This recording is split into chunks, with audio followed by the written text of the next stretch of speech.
Welcome to Miss Scarlett. Subscribe and don't miss out on Patreon. Have fun! Beyond the horizon, an aged Volvo labored and failed, its last breath a menacing clunk, while steam whispered tales of its mechanical woes. Fate had chosen this very instant, on a wind-swept, isolated stretch of coastal highway, with menacing storm clouds gathering, to render the vehicle lifeless. "Oh, the irony," Emmanuel Baker groaned, twisting the key again in a fruitless endeavor. The engine, now in its death throes, croaked a faint, agonizing grind before succumbing to silence. His youthful features reflected exasperation, captured by the coastal breeze as he exited the car, his short blonde hair scattering in the wind. Approaching the car's front, he released the hood, only to find himself at odds with the cryptic matrix of hoses and mechanical innards. Mechanical expertise had never been his strong suit, and the rental car company's roadside assistance number went straight to voicemail.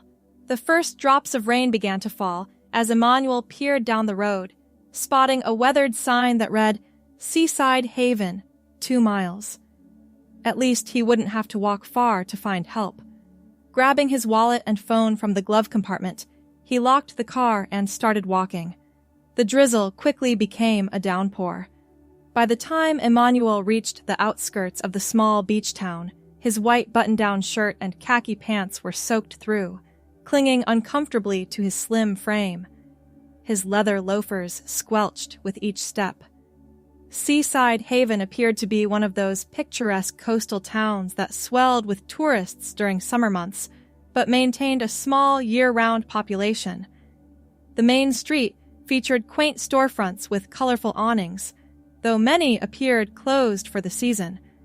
A few locals hurried along the sidewalks, ducking beneath umbrellas. "Excuse me," Emmanuel called to an elderly man shuffling past.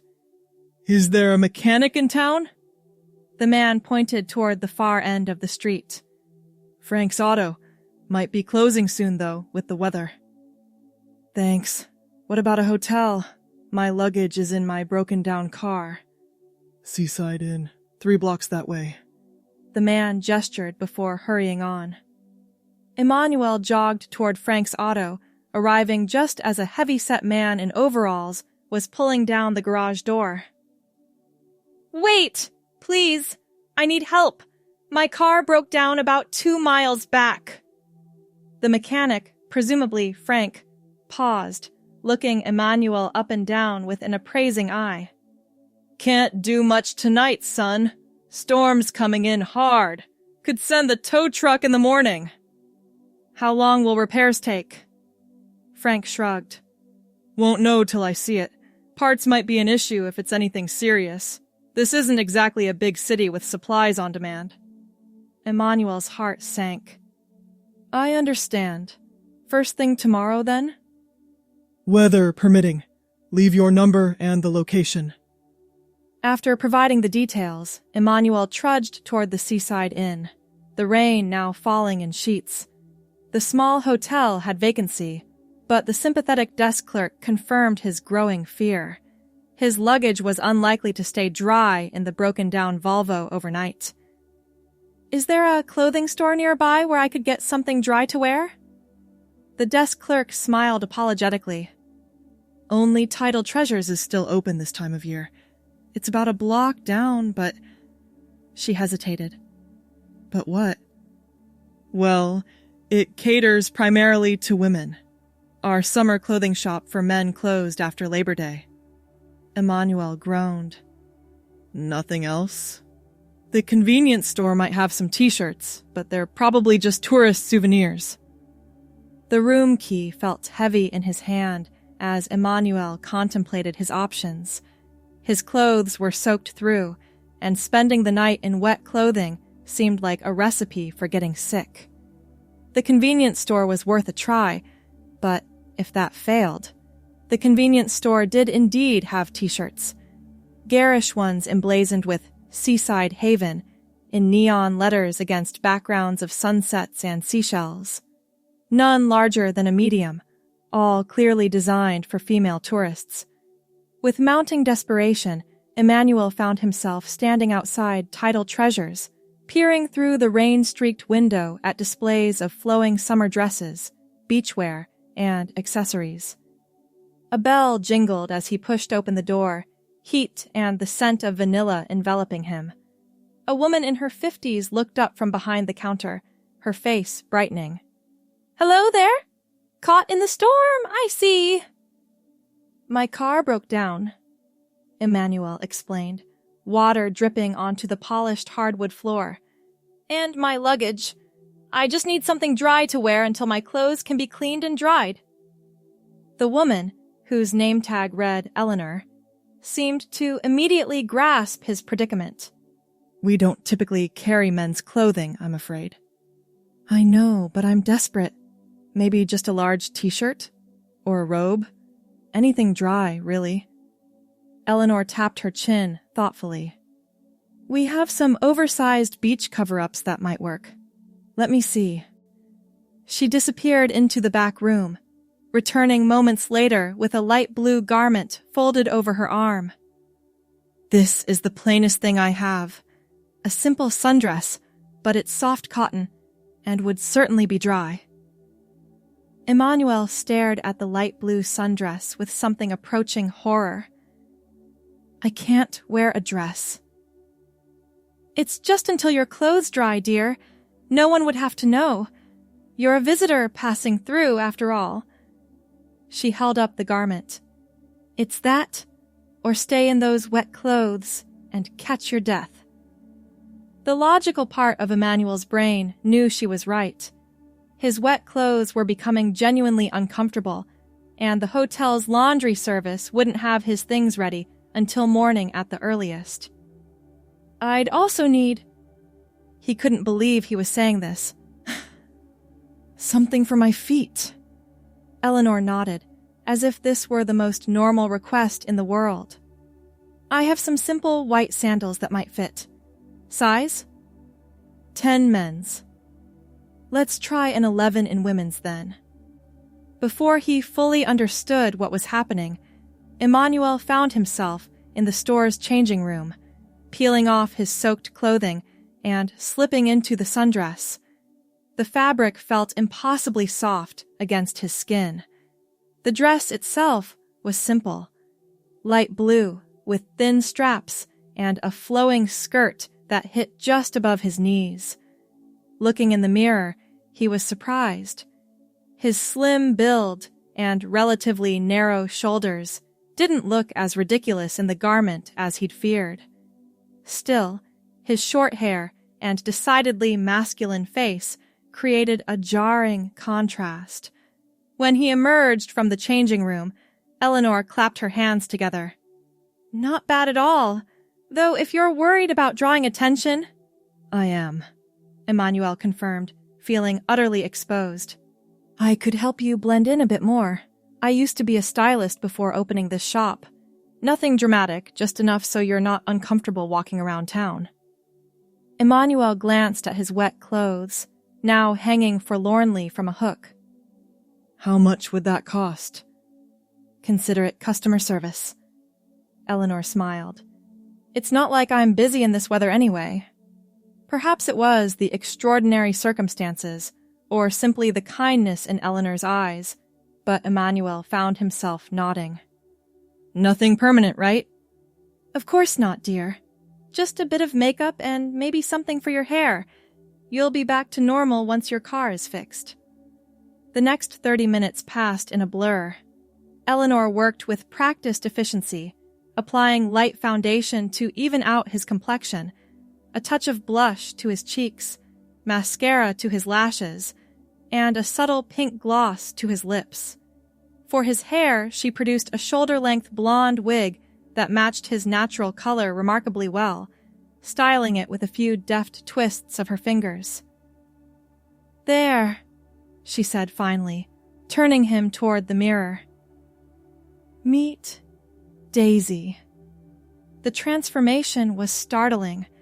The person staring back at Emmanuel wasn't him, but wasn't entirely a stranger either.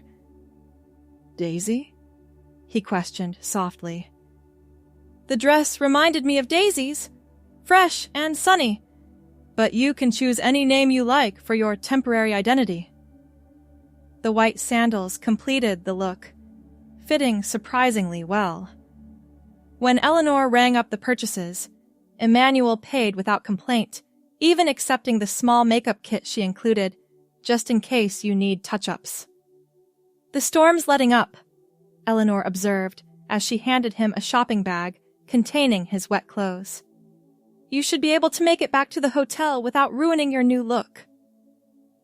As Emmanuel stepped outside, the rain had indeed subsided to a gentle mist. The fresh air filled his lungs, and an unexpected feeling washed over him. Not embarrassment, as he'd anticipated, but something closer to exhilaration. Each step in the sandals felt like a small act of rebellion against years of rigid conformity. At the hotel, the desk clerk did a double-take, then smiled warmly. "Much better than those wet clothes, isn't it? The dining room is still open if you're hungry." Emmanuel, or Daisy, as the strange circumstances had temporarily christened him, nodded, suddenly aware of his empty stomach. The thought of dining in public dressed this way sent a flutter of anxiety through his chest, but hunger won out over apprehension. The small hotel dining room was dimly lit and mostly empty. Taking a seat in a corner booth, Daisy ordered soup and bread, keeping her voice soft and head slightly bowed. The elderly waitress didn't seem to give her a second glance. As she ate, Daisy caught glimpses of her reflection in the darkened window.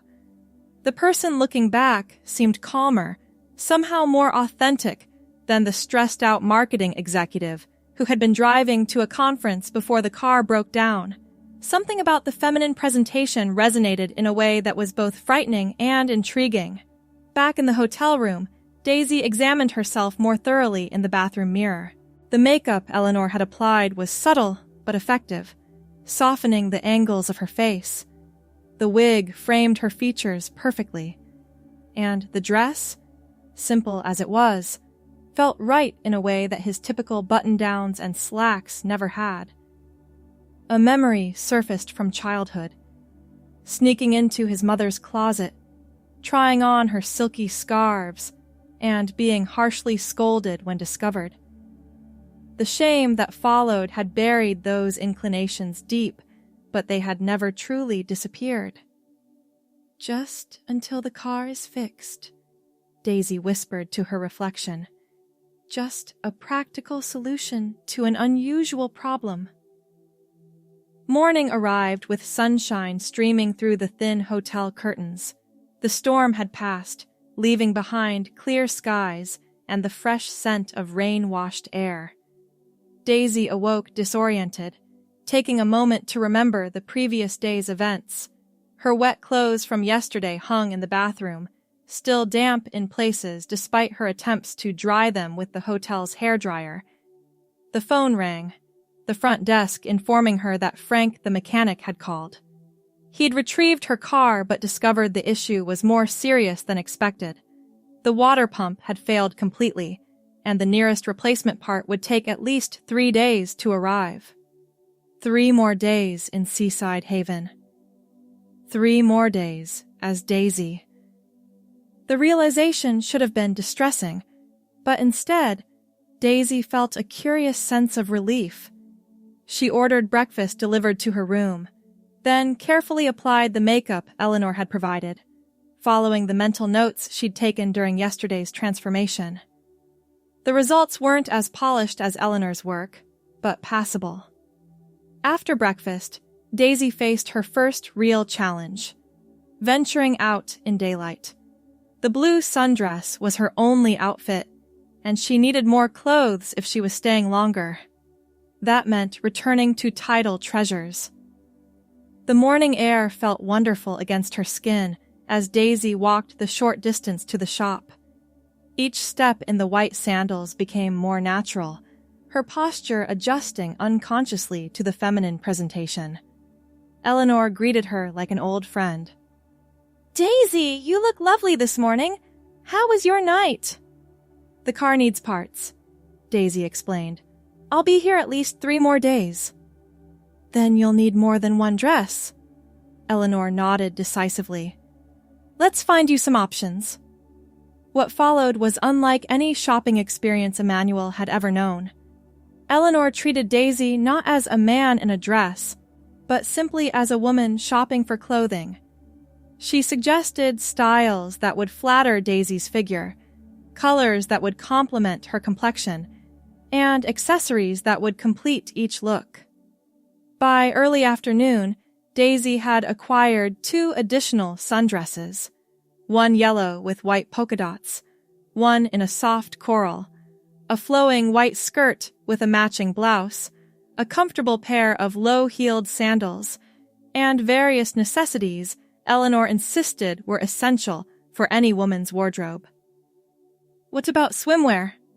Eleanor asked as they were finishing up. "You're at the beach, after all." The question caught Daisy off guard. "I hadn't planned on swimming." "The forecast is beautiful for the next week. It would be a shame to miss enjoying our famous beaches." After some gentle persuasion, Daisy left the shop with a modest one-piece swimsuit in navy blue and a gauzy white cover-up. The total cost made her wince, but Eleanor had been generous with an extended stay discount. Free from the immediate pressure of her corporate job and the constraints of her usual life, Daisy spent the afternoon exploring the small town. She visited the local bookstore, purchasing a mystery novel to read on the beach. At a cafe, she ordered iced tea and sat at an outdoor table, observing the leisurely pace of life in Seaside Haven. No one gave her strange looks. No one questioned her presence. In this small beach town, she was simply another visitor enjoying the off-season tranquility. That evening, wearing the coral sundress and feeling increasingly comfortable in her feminine persona, Daisy ventured to a small seafood restaurant near the pier. The maitre d' seated her at a table overlooking the water, where she could watch the sunset paint the waves in shades of gold and crimson. "First time in Seaside Haven?" asked the waiter, a friendly man in his 30s. "Yes," Daisy replied, her voice gentle but no longer self-consciously so. "My car broke down, actually. I'm stuck here until it's fixed." "Lucky accident, then. Most people plan for months to get time here." As she enjoyed fresh-caught fish and a glass of white wine, Daisy found herself contemplating the strange turn her life had taken. What had begun as a necessary adaptation to unfortunate circumstances was becoming something else entirely, an opportunity to explore a side of herself long suppressed. The next morning, Daisy received another call from Frank, the mechanic. The parts delivery had been delayed by another 2 days. "Sorry about that," Frank said gruffly. "Not much I can do without the parts." "It's all right," Daisy assured him, surprised to find she meant it. "I'm not in any rush." After hanging up, Daisy dressed in the white skirt and blouse, applying her makeup with growing confidence. The wig, which she now thought of simply as her hair, was becoming easier to manage as well. She was learning the little adjustments women make unconsciously, the way to toss it back from her face, the gentle touch needed when brushing. At breakfast in the hotel dining room, the waitress who had served her that first evening approached with a warm smile. "You're looking much more settled today, dear." "I'm getting used to the town," Daisy admitted. "Will you be staying with us long?" "At least a few more days. My car repairs were delayed." The waitress, Martha, according to her name tag, nodded sympathetically. If you're looking for something to do, we have a little art walk today. Local artists open their studios along the boardwalk. Quite lovely. The suggestion was appealing. After breakfast, Daisy made her way to the boardwalk, where colorful flags indicated participating studios. She spent the morning wandering from one to another, admiring paintings of seascapes, handcrafted jewelry, and pottery glazed in ocean-inspired blues and greens. In one studio, a photographer displayed stunning black and white portraits.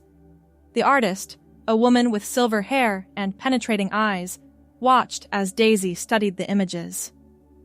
"You have interesting features," the photographer commented. "Very photogenic." Daisy blushed, the compliment striking a chord she hadn't known existed. "Thank you. I'm doing a project on visitors to our town. How the ocean changes people. Would you sit for a portrait?" The request was unexpected, but something about the woman's straightforward manner made Daisy nod. "I'd be honored, but I don't usually look like this." The photographer's eyes crinkled. "None of us look the same from day to day. The ocean teaches us that. Always changing, yet always itself." The impromptu photo session lasted only 20 minutes, but it felt significant somehow.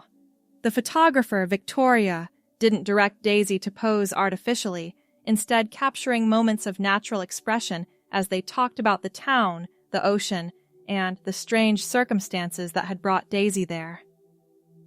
"I'll have these developed tomorrow," Victoria promised.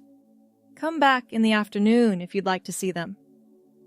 The rest of the day passed in a pleasant blur. Daisy ate lunch at a small cafe, browsed shops she had missed on her first exploration, and eventually found herself drawn to the beach. Removing her sandals, she walked along the shore, the cool water lapping at her ankles, the hem of her white skirt occasionally catching the spray. The sun was warm on her skin, the breeze playing with her blonde hair. For perhaps the first time in her adult life, Emmanuel, now fully inhabiting Daisy, felt completely present in the moment, unburdened by expectations or pretense. That evening, back in her hotel room, Daisy called the conference she had been traveling to attend, explaining that car trouble had made her attendance impossible. Her colleague expressed sympathy, but assured her the marketing team could manage without her presentation. The ease with which her professional obligations were rearranged gave Daisy pause. Was she really so essential to the corporate machinery? Or was she just another replaceable part, like the water pump in her broken-down Volvo? The following day, Daisy wore the yellow sundress with white polka dots, feeling a flutter of joy at how the bright color matched her increasingly buoyant mood. After breakfast, she made her way to the beach again, this time wearing the navy swimsuit beneath her dress. Finding a relatively secluded spot, she spread out a towel purchased from a beachside vendor and settled in with her mystery novel. The rhythm of the waves provided a soothing backdrop to her reading. Occasionally, Daisy would look up to watch children building sandcastles or couples walking hand in hand along the shore. A few other solitary visitors like herself sat reading or simply gazing at the horizon. Around noon, Daisy gathered her courage and removed her sundress, revealing the swimsuit beneath. The sensation of sun on her bare shoulders and legs was exhilarating. After applying sunscreen, she waded into the ocean, gasping at the initial shock of cold before adjusting to the temperature. The water embraced her, buoyant and welcoming. Daisy floated on her back, staring up at the endless blue sky, feeling weightless and free. In that moment, the person she had been, Emmanuel with his deadlines and presentations and carefully constructed masculine persona, seemed to belong to another lifetime. After her swim, Daisy dried off and donned her sundress again. Her hair remained surprisingly intact, the wig securely attached despite the ocean spray. She made her way back to Victoria's studio, curious about the photographs. Victoria welcomed her with a warm smile, ushering her to a small display area where several black and white portraits were arranged. "What do you think?" she asked, giving Daisy space to examine the images. The photographs were striking. Victoria had captured something in Daisy's expression that felt profoundly authentic. A vulnerability mixed with emerging confidence, hesitation alongside discovery. In one particularly moving image, Daisy gazed directly at the camera with an openness that was both questioning and assertive. "They're beautiful," Daisy whispered, emotion catching in her throat. "You've captured something I can't quite name." "Transformation," Victoria suggested gently. "The ocean changes all who come to its shores, some more visibly than others." Daisy purchased 2 of the portraits, carefully wrapping them to transport back to the hotel. As she turned to leave, Victoria pressed a business card into her hand. "If you ever want more photographs, here or elsewhere, I do travel for commissioned work." Back at the hotel, Daisy received another update from Frank. The parts had arrived, but additional issues had been discovered during disassembly. The total repair would now take at least 5 more days. The news should have been frustrating, but Daisy felt only a quiet satisfaction. 5 more days in this peaceful town. 5 more days to explore this new self that was emerging with each passing hour. That evening, after dinner at a small Italian restaurant where the owner greeted her like a regular, Daisy walked along the moonlit boardwalk. The night was warm, the sky brilliant with stars largely invisible in the city's light pollution. She found herself near the real estate office, closed now, but with listings displayed in the window. One property caught her eye, a small beach cottage available for long-term rental. The description mentioned a writer's retreat, perfect for someone seeking peace and inspiration. The monthly rate was surprisingly reasonable for the off-season. Daisy stared at the listing, an idea forming that would have seemed absurd just days ago. What if she didn't go back? What if Emmanuel's life, with its endless meetings and superficial relationships, was the costume, and Daisy was the reality? The thought was terrifying and exhilarating in equal measure. She had savings, a job she could do remotely with minimal adjustments, and nothing truly binding her to her previous existence. No relationship, no pets, an apartment rented month to month in a city that had never quite felt like home. Sleep came fitfully that night, her mind racing with possibilities, fears, and hopes. By morning, Daisy had made a decision. Not to commit completely, but to explore the option. She would visit the real estate office, view the cottage, and see if this wild idea had any merit beyond momentary fantasy. The real estate agent, a cheerful woman named Regina, was happy to show the cottage that very morning. "Not much demand this time of year," she explained as she drove Daisy to the property. "The summer people are gone, and the winter snowbirds haven't arrived yet." The cottage stood on a small bluff overlooking the ocean, its weathered gray shingles and white trim giving it a timeless New England charm. Inside, the space was compact but thoughtfully designed. An open living area with a stone fireplace, a small but updated kitchen, one bedroom with ocean views, and a surprisingly spacious bathroom. French doors opened onto a deck where the constant sound of waves provided natural music. "It comes furnished," Regina explained, "but you can store any pieces you don't want in the shed out back. The owner uses it occasionally in summer, but prefers to have someone keeping an eye on it during the off-season." Daisy wandered from room to room, envisioning herself living in this space. Morning coffee on the deck, evenings by the fireplace with a book. The simplicity of it appealed deeply after years of urban complexity. "What's the minimum rental period?" Daisy asked. 3 months, but there's flexibility. We could start with that and extend if you wanted to stay longer. 3 months. A season of living as Daisy by the sea in a space that already felt more like home than her city apartment ever had. "I'd need to think about it," Daisy said, though her heart had already decided. "Of course, the property has been available for a few weeks now. I don't expect it will be snapped up immediately." Back in town, Daisy visited Tidal Treasures again, this time with a different purpose. Eleanor greeted her warmly, immediately noticing something had changed. "You look like a woman with a plan," she observed, leading Daisy to the comfortable chairs at the back of the store where they could talk privately. Daisy explained her developing idea, staying in Seaside Haven, at least temporarily, to explore this new identity that felt increasingly authentic.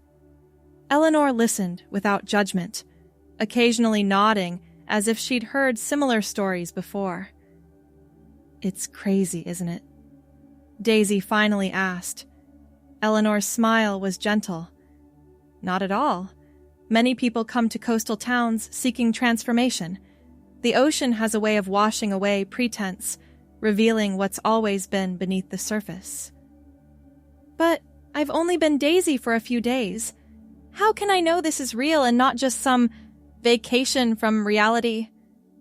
"Who says this isn't the reality, dear? Perhaps the life you were living was the illusion." Eleanor patted Daisy's hand. "You don't have to decide everything at once. Take it one day at a time. See how it feels to live as Daisy for a while longer." The conversation shifted to practical matters. What additional clothing Daisy would need for a longer stay, especially as autumn approached. Eleanor guided her through selections of warmer garments, sweaters, jeans cut for a feminine figure, a light jacket for evening walks along the increasingly breezy shore. "And you'll need more everyday essentials," Eleanor added, helping Daisy select additional undergarments, sleepwear, and casual attire suitable for a quieter, more contemplative life. By the time Daisy left the shop, bags in hand, she had essentially acquired a complete wardrobe for her new identity. Not extravagant, but sufficient, and authentically her emerging style. The next few days passed in a whirlwind of practical arrangements. Daisy signed a 3-month lease on the cottage, with an option to extend.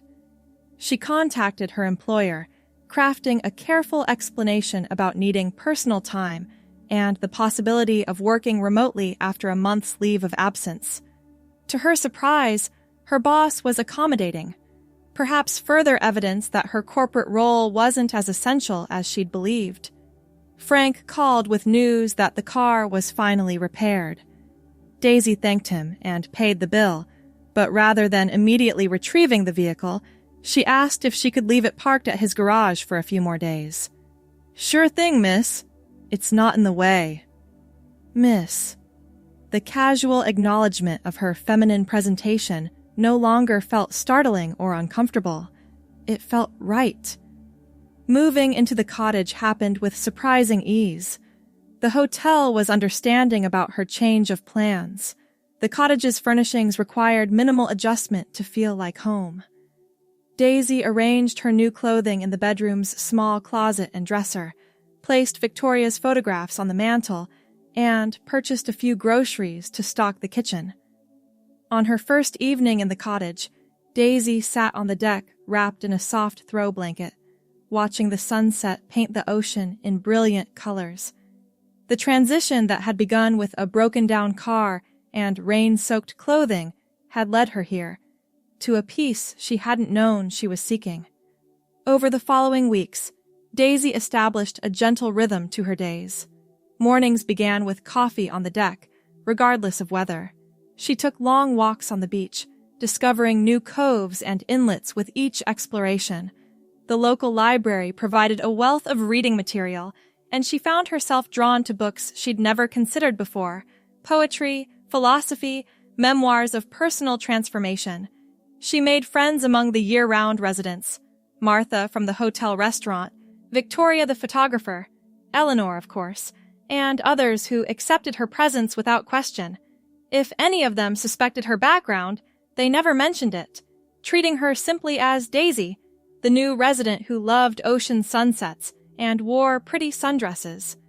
When her month of leave ended, Daisy began working remotely, finding that her marketing skills transferred easily to a digital environment. Her employers, while initially hesitant, soon appreciated the quality of work she continued to produce, and the arrangement became formalized. As autumn progressed, the tourist shops closed for the season, but the community remained vibrant. Daisy attended local events, a harvest festival, community dinners, art classes at the small community college. In each setting, she was simply herself, a woman finding her place in a new town. The car remained at Frank's garage, mostly unused except for occasional grocery trips to the larger town 20 miles away. Daisy preferred walking, finding that the rhythmic motion helped clarify her thoughts and ground her in her new reality. On particularly stormy days, when the ocean raged and wind battered the cottage windows, Daisy would build a fire in the stone fireplace and reflect on the extraordinary journey that had brought her to this point. The masculine identity she had inhabited for so long now felt like a distant memory, necessary at the time, perhaps, but ultimately a shell that had never quite fit. 3 months passed almost without notice. When Regina called to discuss extending the lease, Daisy agreed without hesitation. The winter stretched before her, promising quiet contemplation and deepening connections with her new community. One December afternoon, as Daisy walked along the nearly deserted beach, bundled in a warm coat against the winter chill, she spotted a familiar vehicle parked at Frank's garage. Her old Volvo, still waiting patiently. The sight prompted a moment of reflection. She approached the garage, finding Frank tinkering with a snowblower in preparation for the coming winter weather. "I've been meaning to talk to you about my car," Daisy said. "I'm not sure I need it anymore." Frank wiped his hands on a rag, studying her with kind eyes. "Figured as much. You've settled in here pretty good, from what I hear. Is there someone in town who might want to buy it? It's in good condition now, thanks to your work." Frank considered this. "My nephew's looking for his first car. Nothing fancy, just reliable. I could talk to him if you're serious." "I am," Daisy confirmed, the decision feeling right as soon as she voiced it. "I don't need to keep looking back." The sale was arranged within days, the proceeds adding to Daisy's modest savings. In the fading light of the year, as the clock chimed the midnight hour, the gathering at Seaside Haven unknowingly celebrated more than just the turn of the annual calendar. They marked the emergence of a Daisy who had embarked on a quest to find herself, a journey that had begun with a mechanical failure and a fortuitous detour. This new year signaled the end of Daisy's long-standing battle with her inner identity and the beginning of a life unfettered by the chains of pretense and expectation. It was a life that came into full bloom in the very place where it had been sowed, as if the shores of the seaside town had been waiting to receive her all along. Daisy, now fully embracing her identity, took pride in the person she had always been beneath the veils of conformity and societal norms. The once disguised spirit of hers, liberated, now moved with ease and authenticity through the small coastal community. What started as a mere disguise, a temporary facade, became the catalyst for her personal revolution. The life she had entered into was not one she had envisioned for herself, yet it was one that seemed to perfectly accommodate the person she had always been inside. Thanks for watching, my girlies! Be sure to check out Patreon for more!